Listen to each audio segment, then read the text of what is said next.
And I got up and I walked over, I looked in that garbage can, I was like, nope, there's meat on this. I grabbed it out of the garbage can, rinsed it off, and I ate it.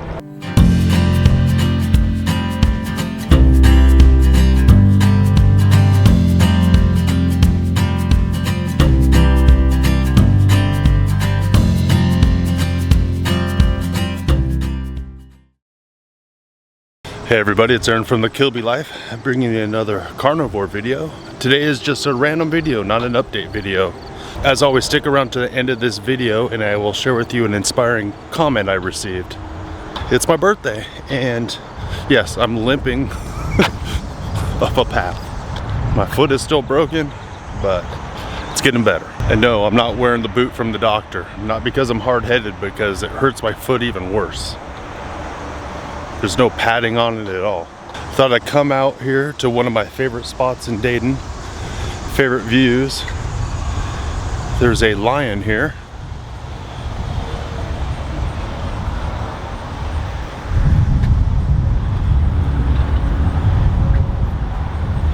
And the view here. My wife got me this new shirt for my birthday. So I was watching a video earlier from Ferrigno Freedom, Dante Ferrigno I believe his name is, which is one of the first YouTubers I came across when it came to the carnivore diet. He's doing a lion diet. I mostly did lion diet during this journey for quite a while, and I mostly still eat beef and salt right now. So I've added eggs and stuff like that. I watched a part of a video he had earlier today and it inspired me to bring what I would say is my take on this, or some of my take on this. This is what I found just Googling just a little bit of how much food is wasted in the United States of America. In this article, I'll put it on the screen, says each year 108 billion pounds of food is wasted in the United States. That equates to 130 billion meals and more than 408 billion in food thrown away each year. Shockingly, nearly 40% of all food in America is wasted. And I get that stat and I'm like, huh. Part of me is surprised, part of me is not surprised. Are you surprised? Let me know down in the comments. And it reminded me of a little change that happened in my life about 4 years ago. I was sitting there, I was eating a hamburger, and I thought, like many times before, this hamburger comes from a cow. And then it hit me, this cow was alive and now it is dead. Yeah, it's like the mind of a child. Dad, what kind of cow is this? Well, it's a cow. It kind of seemed wrong that I would be eating a cow and not have had any kind of remorse, right? It was weird that I was eating a cow and I didn't feel sad that that cow died at all. I was eating it and I was wondering if I was missing something in my life. Maybe that's where everyone goes vegan, right? But I took a different path. So what I did is I started raising rabbits at home. I got into raising rabbits for meat. And I ended up getting into quail also for meat and eggs, which next week I'm going to a thing called QuailCon in Miamisburg, Ohio. So if anyone is interested in learning about quail, make sure you stay tuned because I'm gonna bring you guys along for that. So what happened is I got these rabbits and we bred them, waited 30 days, and then you wait 8 to 12 weeks before it's their one bad day. You try to give them a good life, feed them well, water them, take care of them, love them. They're fuzzy and they're cute. And as that day was approaching, man, my heart and my soul was just distressed. I knew that I was gonna have to take the life of these rabbits. That's what I set out to do. I set out to be closer to my food. So I got up early that morning, their one bad day, we put it on the calendar. I got up, read my Bible, got on my face and I prayed, God, like, help me with this. I don't remember exactly what I said, but I was like, I am scared. And I went out and I did my best. And I was able to harvest them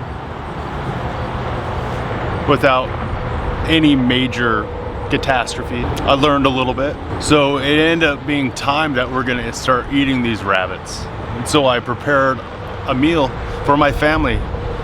One of the rabbits, we mixed them up.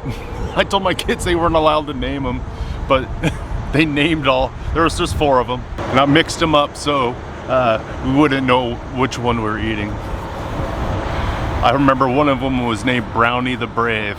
Yeah, I still think about that guy. So we're eating that meal, and like you do in normal fashion, you're eating a meal and your kids start eating some of the food off the bone or whatever, and my son got up and he went over and ate some, and then he threw a front leg in the garbage.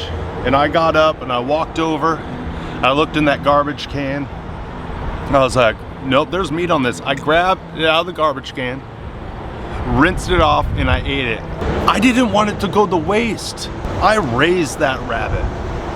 I put my time into it, my effort into it. I set out to raise that for food. I did not want it to be wasted. Not only that, I was emotionally invested in it. I took a life of an animal. I'm not saying we need to butcher all our own animals or be involved in the process, but I am saying that we need to be thankful for what we have, for the meat we have.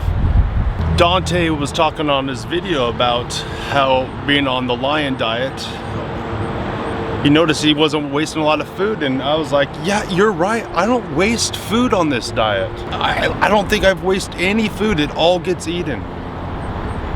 That's awesome. I'm really thankful for that.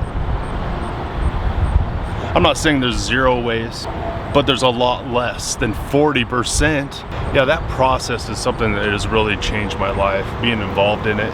Just realizing that every day something has to die for me to live. Every day. And you could say, hey, I don't eat meat, I'm not killing stuff. No, we're all part of a system. We're biological beings. We have to eat to survive. And something is dying and something is being affected. And I think we should be good stewards in that. Then I was thinking, you know, why do we have this process? Why are we taking the lives of things to survive? Like, the best that I came up with was, in the beginning, we weren't supposed to eat meat. But when sin entered the world, we started eating meat. God was the first one that butchered an animal and made clothes for Adam and Eve.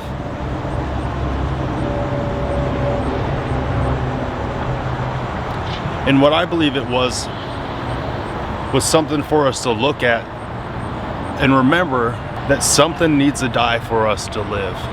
And I believe Jesus died so I could live eternally. Once I started realizing that, my perspective on everything has changed.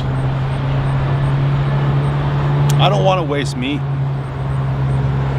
I don't want to waste any sacrifice for my life. I want to be a good steward of it. That being said, I'm not perfect.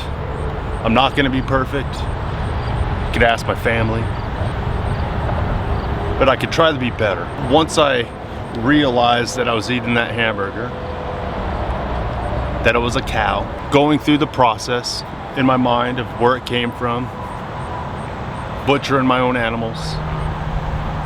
I got into deer hunting also. I've never been more thankful. I've never been more thankful for the food that I have, that I've been able to raise, that I've been able to hunt.